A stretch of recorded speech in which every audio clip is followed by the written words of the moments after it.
So, hello everyone. We are from Group 11, IF-46-INT. My name is Muhammad Syafiq Akila, and my team, Inyoman Manutama, Sujalita, and Faisal Zidan Uliza. Today, we are going to discuss about algorithm function analysis. As you can, as you can see in the graph, we are going to compare quick sort and bubble sort. We have running time as the axis y and the data count as the axis x. As you can see in the graph, based on the line graph, the quick sort have faster running time than bubble sort. Although the term was the same, that is n squared. So uh, move to the algorithm itself. Sorting algorithm, bubble sort, and quick sort. We explain how they work and compare their performance. Let's start with the bubble sort. This algorithm works by repeatedly swapping the adjacent element if they are in the wrong order. Consider an array of numbers. We start from the first element, compare it with the next one. If the first element is greater than the next, swap them, then continue this until such or each pair of element from the start of the array to the end is completes the first pass. And then we repeat this process for the entire array until no more swaps are needed. The largest element bubble up to the end of the array after each pass, hence the name bubble sort. And for the quick sort, now let's move on to the quick sort. This algorithm works on the principle of divide it and conquer. It partitions an array into two halves, then sort them independently. We start by selecting a pivot element from the array.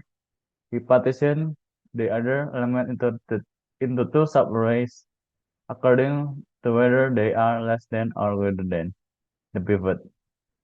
The pivot element is then its final position. We then recursively apply the same method to the subarray and this continue until the entire array is sorted. Comparing the two, bubble sort has worst case and average velocity of big O n square, where n is number of items being sorted. While it is simple, it is not suitable for large datasets.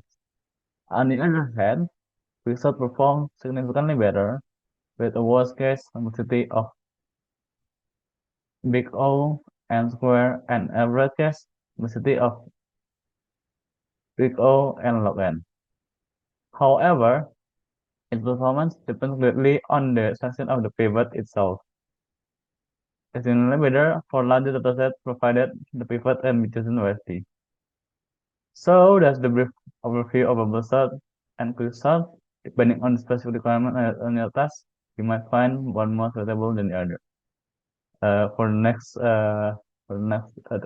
part will be explained by Manu. Thank you for your time and space. For Manu, please welcome. Uh, Hello, my name is Inyoman Utama Sudajagadita.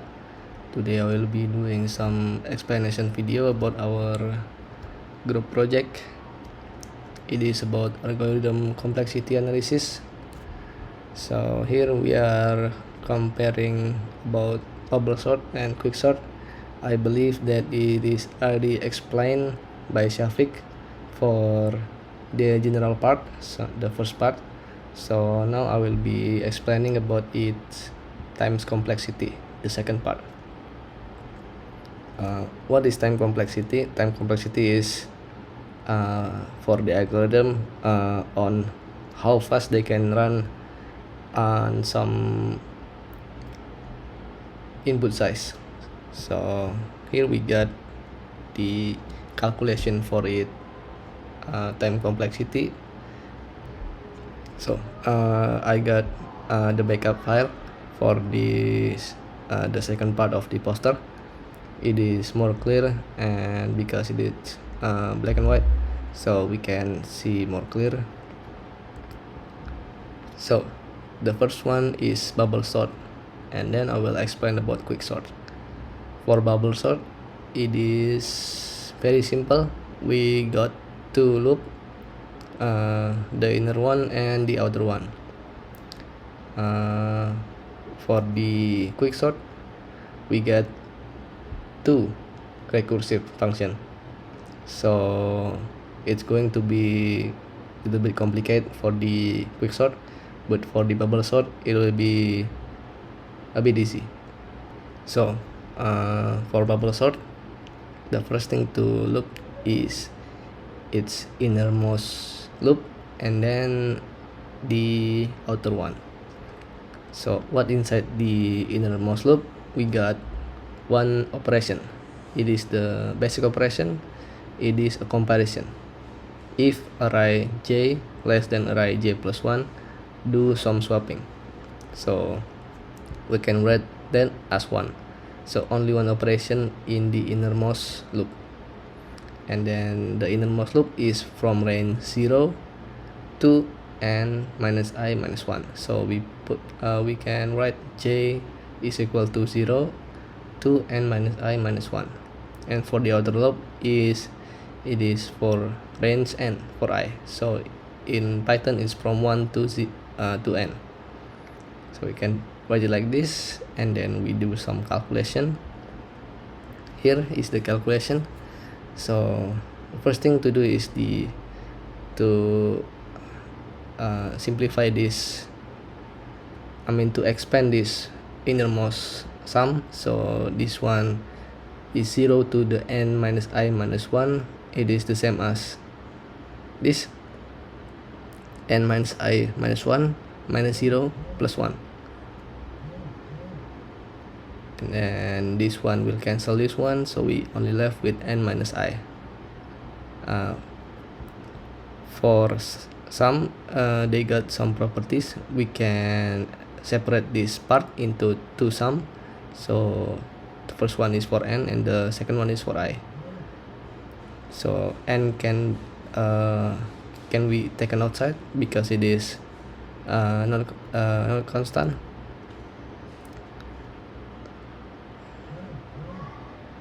So we left with n times sum I to the n 1 minus sum I to the n I, and then this sum will go to 1 to n, and then this one it will be also n times n will be n square. For this part, it is special properties for sum. For the if it's I inside, so it will be n times n plus 1 over 2, and then we just do some calculation, and we got n square minus n over 2. So to know about the time complexity for the average case, we need to find the highest order. So the highest order we can see here is n square. So that means we got time complexity of theta, big theta of n square. The second part is the recursive one, the quick sort. So how do we know it is n over 2? So we need to look at the left and the right. Left is for x in array if x is less than pivot, and then this is the other one, the other way around. So what is pivot? Here pivot is length array is divided by 2, so it is half the array. So this one is from left to the middle, and then this is from right to the middle. So yeah, this is the smaller one, and then this is the bigger one.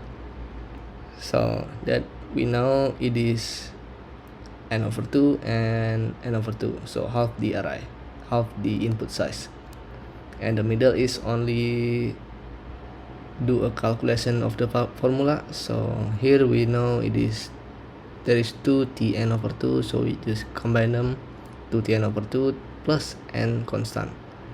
So this is for the first tn. What about the next recursive loop? It will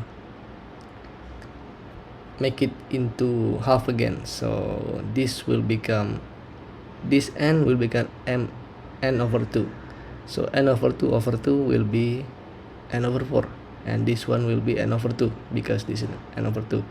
So what is mean is like this. It's like this. It is halving every each iteration. So the deeper we go, the bigger it's divided by, it is half to the power of something, to the power of each step. So it's like this. That's why we have this one here. I will explain it a little bit later.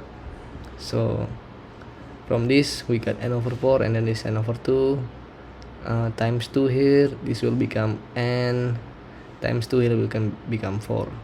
So it is now from 2 and n constant. Now in the next recursive we got 4 and then 2 constant n. Next recursive we will got this n over 2 over 4 will become n over 4, and then this will become also n over 4. So we got 3n now, and then we got 8n now. I mean 8 here now for the tn over 8. Goes on and on after it reaches n. So what we can say is, we can look here, it is going to I, and then this is going to 2 to the power of I. So that we can say, we can use k for that.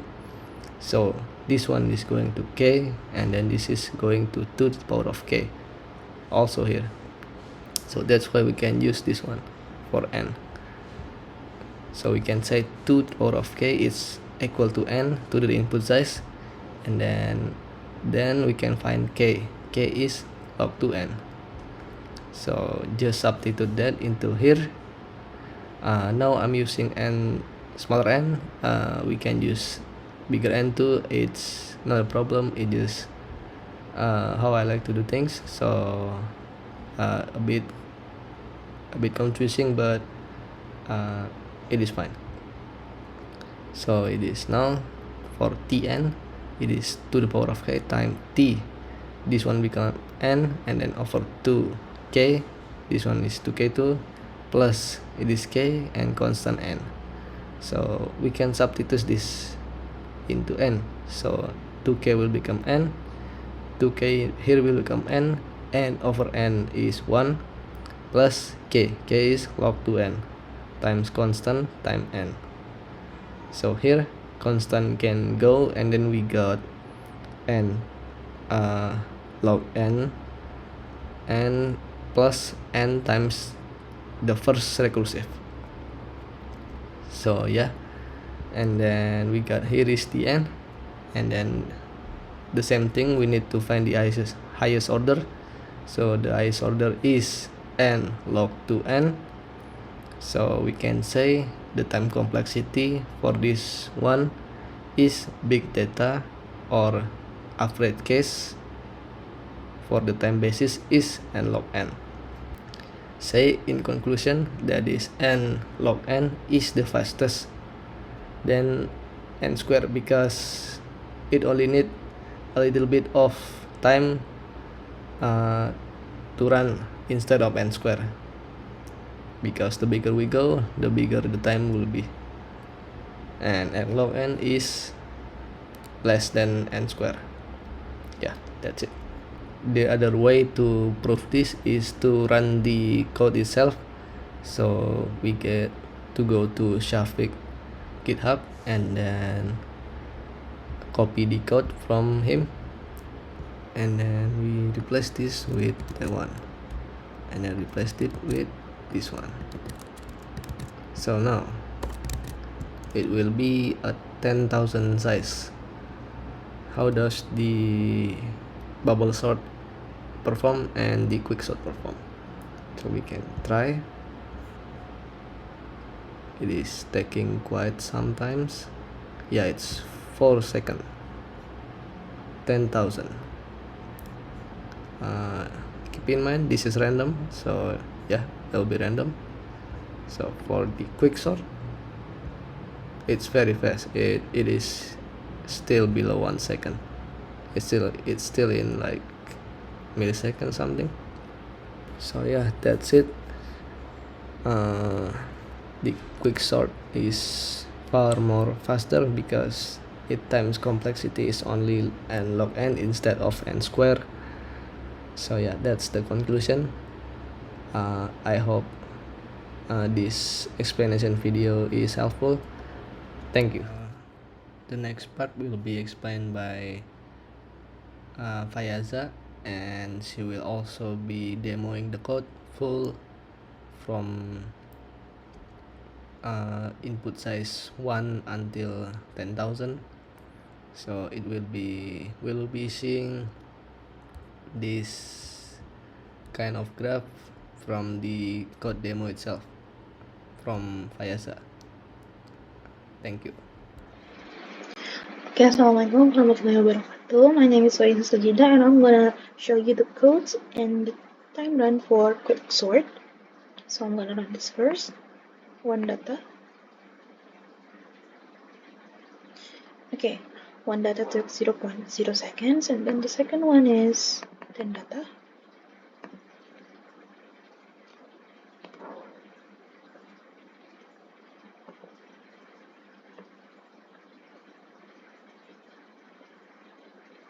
Then data is also took 0.0 seconds, and then the second one is 100 data.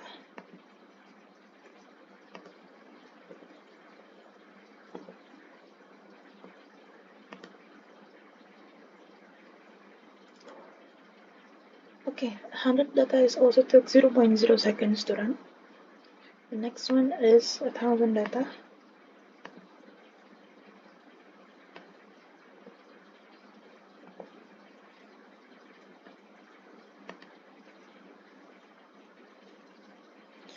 Thousand data took 0.011453 etc seconds to run. Then the last one is 10,000 data.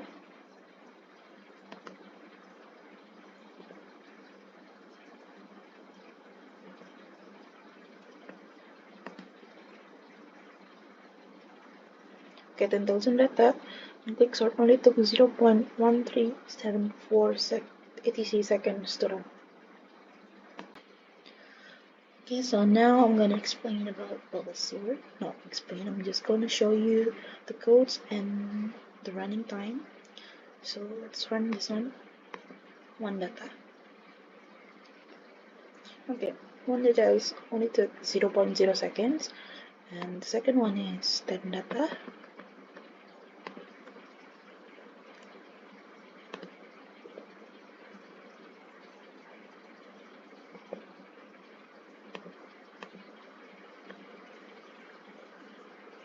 Okay, 10 data is also took 0.0 seconds. Next one is 100 data.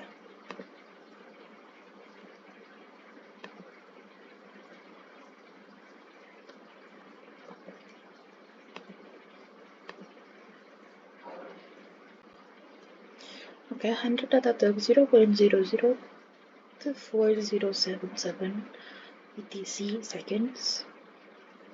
The next one is 1000 data.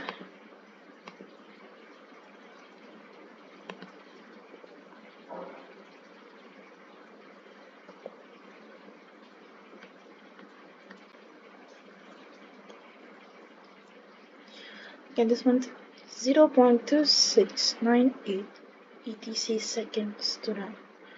And then, okay, the last one is 10,000 data.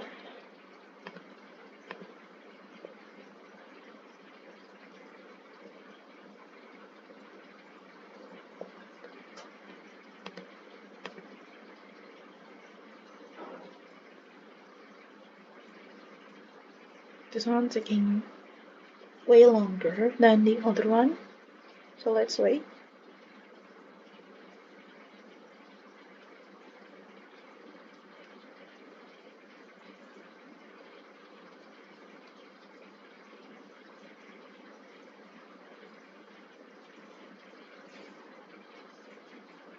Okay, done.